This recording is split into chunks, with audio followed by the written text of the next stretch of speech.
조갑제TV 시청자 여러분 안녕하십니까. 2023년 4월 28일 오전 10시 45분입니다.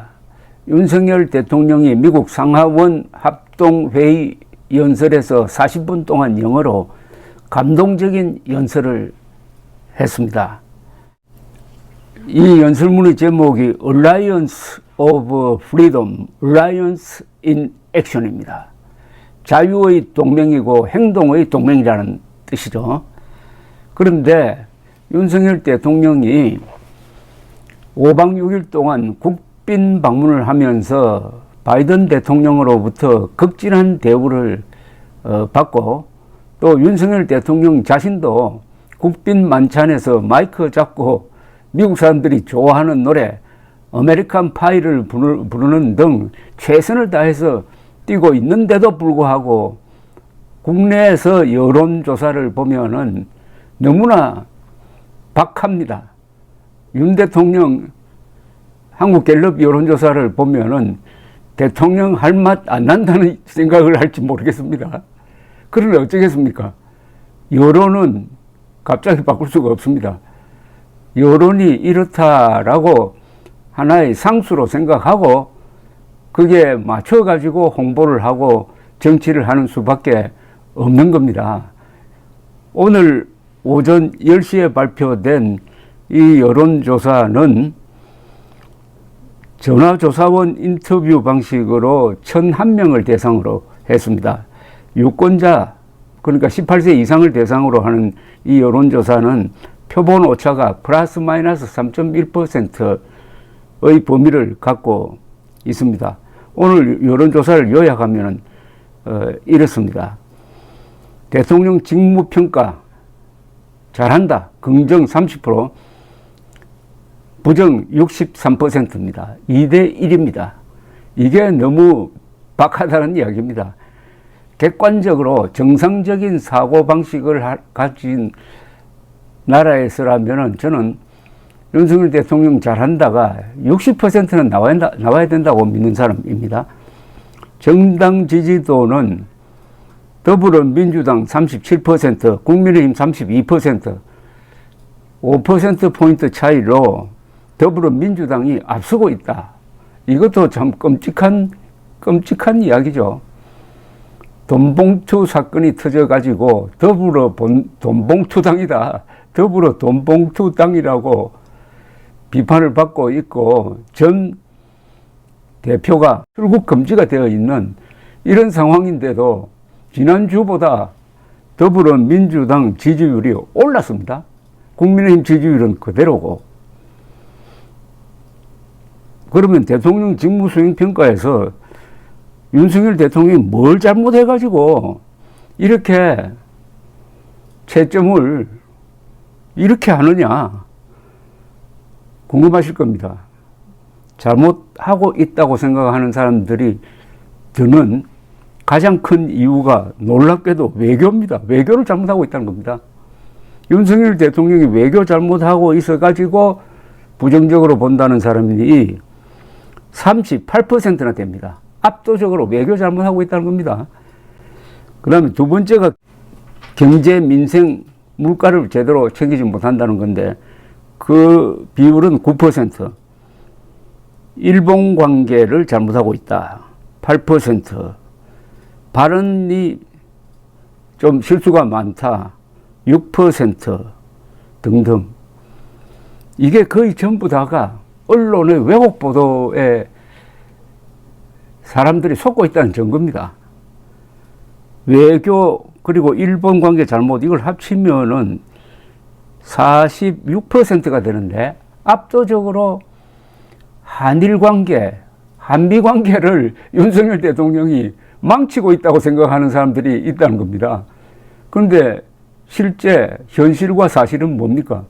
한일 관계 정상화, 한미 관계 강화, 그리고 이번에 북한의 핵을 저지하기 위한 획기적인 합의가 나왔습니다.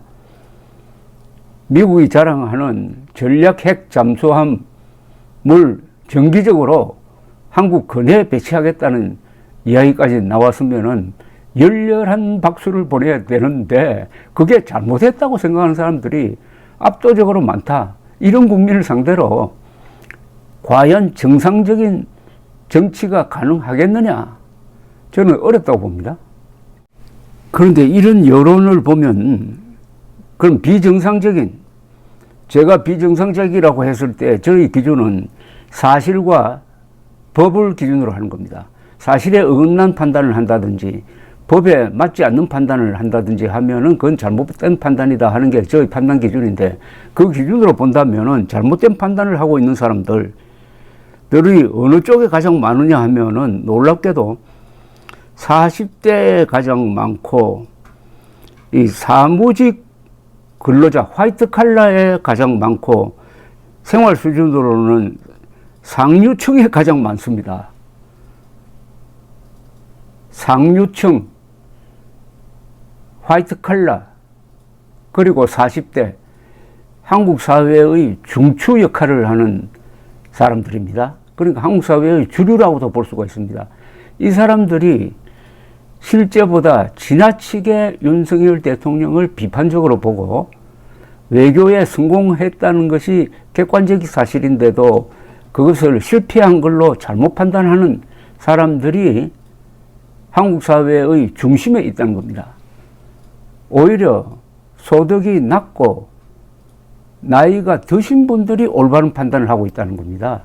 그러니까 한국 사람들은 분별력에 문제가 있다. 어떤 점에서는 타락했다. 정신에 병이 들고 있다. 이렇게 볼 수 있다고 생각합니다. 그런데 왜 그럴까요? 이게 바로 한미동맹의 부정적 측면입니다. 한미동맹이 좋기만 할 수는 없습니다. 한미동맹이 70년 동안 자유의 방파제로서 한강의 기적을 가능하게 했습니다. 그러나 그 그늘이 있었어요. 우리 국민들이 70년 동안 주한미군 한미동맹에 기대면서 안보 무임승차를 하게 되었습니다. 자주국방 의지를 포기하게 되었습니다. 자주국방 의지를 포기한다는 말은 죽고 사는 문제에 대해서 무관심하게 되었다는 뜻입니다. 사람은 죽고 사는 문제에 대해서 무관심하게 되면은 자기 목 챙기는 데는 또 치열한 싸움을 합니다. 치사한 싸움을 합니다. 이게 전 국민적 타락 현상으로 일어나게 되었습니다. 이러다가 보니까 안보를 잊어버리니까 누가 적이냐, 누가 동지냐 하는 분별력도 상실되게 되었습니다.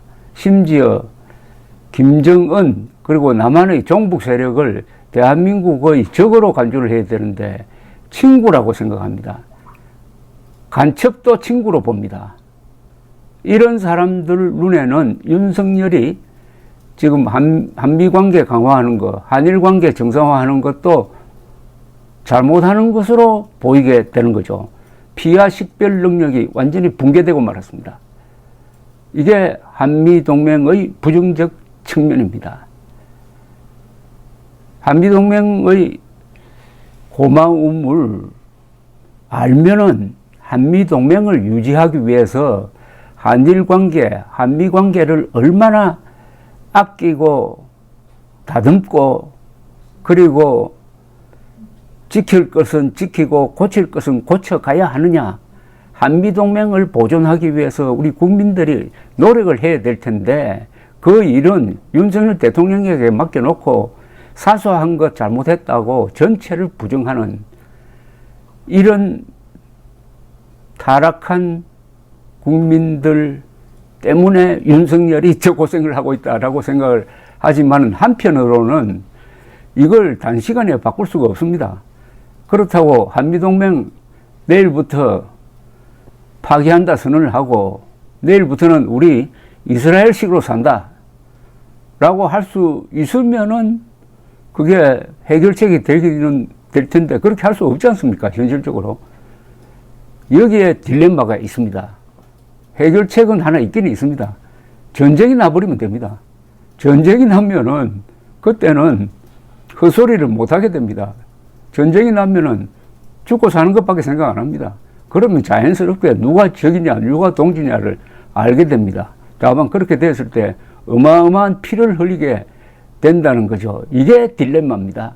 이게 한국의 딜레마입니다. 배부른 나라가 국방을 포기하고 안보 무임승차를 선택했을 때 일어나는 딜레마, 타락성이 지금 윤석열 대통령을 외롭게 만들고 쓸쓸하게 만들고 있습니다. 이런 상황을, 이런 여론을, 이런 국민을 교육을 통해서 바로잡는 데는 시간이 많이 걸린다라고 전제를 하고, 그 다음에 윤석열 대통령이 해야 할 일은 홍보죠. 홍보에 집중하는 거죠. 교육은 시간이 많이 걸리지만 홍보는 시간이 많이 걸리지 않습니다. 윤석열 대통령은 이번에 귀국하면은 그동안에 있었던 성과를 전 행정기관, 국민의힘을 다 동원하고 해가지고 설명을 해야 됩니다. 자랑을 해야 됩니다. 홍보에 실패하면은 잘 해놓고 잘못했다고 누명을 쓰고 그냥 심할 경우에는 대통령직에서 쫓겨나는 수가 있습니다. 홍보에 목숨을 걸어야 합니다. 홍보를 어떻게 할 것이냐. 홍보는 메시지가 간단해야 됩니다. 그리고 쉬워야 됩니다. 그 메시지를 되풀이 해야 합니다. 그리고 사람의 이성보다는 감성에 호소해야 합니다. 감성에. 윤석열 대통령이 어제 국빈 만찬에서 마이크를 잡고 아메리칸 파이란 노래를 불렀더니 온 세계 언론이 열광하고 있습니다. 그게 바로 감성에 호소하는 방법이죠. 윤석열 대통령의 이번 방미 성과는 역사에 남을 것입니다. 그러면은 자신감을 가지고 돌아와서 국민들과 마주 대하고 마이크를 직접 잡고 노래를 부르든지 호소를 하든지 울든지 웃든지 해가면서 우리들의 마음, 국민들의 마음을 사로잡는 명령기를 해 주시기를 바랍니다. 감사합니다.